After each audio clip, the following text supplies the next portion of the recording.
కామారెడ్డి జిల్లా కేంద్రంలోని అమృత గ్రాండ్ హోటల్లో తెలంగాణ జాగృతి అధ్యక్షురాలు కామారెడ్డి జిల్లాలో జాగృతి జనం బాట సందర్భంగా మీడియా సమావేశాన్ని నిర్వహించారు.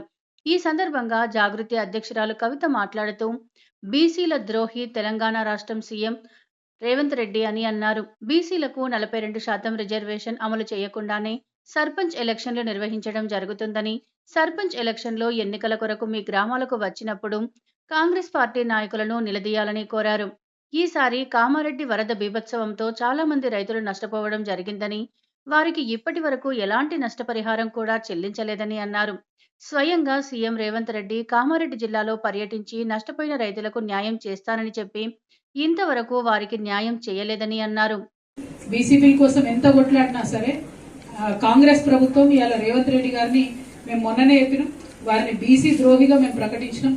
ఎందుకంటే ఇన్నిసార్లు ఢిల్లీ పోయి వచ్చారు ముఖ్యమంత్రి గారు, ఒక్క లెటర్ एक भी खत आपको नहीं दिखता साहब, इन्होंने जाके मोदी साहब से पूछे कि 42% रिजर्वेशन पास करा दो बोल, एक भी खत नहीं दिखता आपको. ఒక్కటంటే ఒక లెటర్ రాయలే ఆయన. అంటే ఇంతవరకు అఖిలపక్షం ఢిల్లీకి తీసుకుపోతానని తీసుకుపోలేదు. ఒక 2 సార్లు మాత్రం కాంగ్రెస్ నుంచి అక్కడ పోయి ఏదో ధర్నాలు చేసినట్టు చేసిరు. దానికి రాహుల్ గాంధీ రాలే, ఇంకోళ్ళు రాలే, వీళ్ళే పోయిన వీళ్ళే ఢిల్లీలో ధర్నాలు చేసిరు, వాపస్ వచ్చిన తప్పితే దాంతో నెట్ రిజల్ట్ 0. సో నేను డిమాండ్ చేసేది ఏంటంటే, ఇంత అర్జెంట్ ఎందుకు పెడుతున్నారు సర్పంచ్ ఎన్నికలు? ఏం అవసరం ఉన్నది మీకు? జయలలిత గారు తమిళనాడులో 9 ఏళ్ళు ఆపిన ఎన్నికలు, ఆపితే అక్కడ రిజర్వేషన్ వచ్చింది బీసీలకు, ఆడ బీసీలకు వచ్చింది, ఎంబీసీలకు వచ్చింది. మరి ఇవాళ మన దగ్గర ఉవ్వెత్తున ఉద్యమం సాగుతున్నది, అందరు మొత్తుకుంటున్నారు, మాకు కావాలని కోరుతున్నప్పుడు వీళ్ళకంతా హడావుడేముంది? పోనీ కేంద్రం నుంచి నిధులు రావంటే మీరు ఏదైనా అండర్స్టాండింగ్ చేసుకోవచ్చు కదా. పంచాయత్ సెక్రటరీలు ఉన్నారు కదా, మినిస్టర్లు ఉన్నారు కదా, ఇక్కడ గ్రామీణ వెల్ఫేర్ శాఖ ఉంది, అక్కడ గ్రామీణ వెల్ఫేర్ శాఖ ఉంది.